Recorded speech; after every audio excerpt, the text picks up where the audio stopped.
السلام علیکم ورحمۃ اللہ وبرکاتہ۔ میں ہوں ساجد گل اور آپ دیکھ رہے ہیں ساجد کی دنیا۔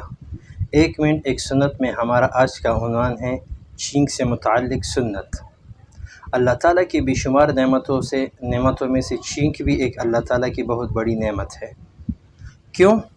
کیونکہ چھینک ہی کی وجہ سے انسان کی پیشانی اور دماغ میں جو گندے اور بخارات اور مواد ہوتے ہیں، چھینک کے ذریعے اللہ تعالیٰ اسے ناک کے ذریعے سے خارج کر دیتے ہیں۔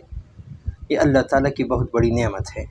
چھینک سے متعلق نبی کریم صلی اللہ علیہ وسلم نے ہمیں 3 سنت عمل بتائے ہیں۔ نمبر 1، جب بھی جس کو چھینک آئے وہ یا تو کہے الحمدللہ، یا کہے الحمدللہ رب العالمین، یا کہے الحمدللہ علی کل حال۔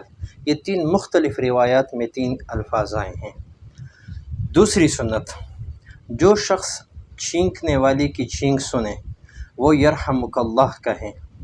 اور تیسری سنت یہ ہے کہ جس کو چھینک آئی ہو وہ پھر اس کے جواب میں کہے یہدیکم اللہ ویصلح بالکم، یا دوسری روایت میں یہ الفاظ بھی آئے ہیں یغفر اللہ لنا ولکم۔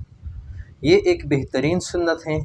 عرب ممالک میں یا عرب کے علاقے میں جو چھوٹے چھوٹے بچے ہوتے ہیں نا، انہیں بھی یہ دعا یاد ہوتی ہیں، لیکن بڑے افسوس کی بات ہے آج کل نہ مردوں کو یہ دعا یاد ہوتی ہیں اور عورتوں کی تو کیا ہی کہنے۔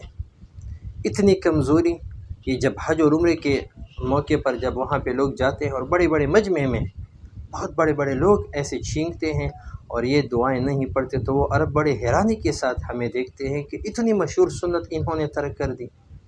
اللہ تعالیٰ سے دعا کرتے ہیں کہ اللہ تعالیٰ ہمیں اس سنت پر عمل کرنے کی توفیق عطا فرمائے، اور اپنے پیارے محبوب صلی اللہ علیہ وسلم کی ایسی ہی بہترین سنتیں سیکھنے کے لیے ہمارے چینل کو سبسکرائب کریں، لائک کریں اور شیئر کریں۔ جزاک اللہ۔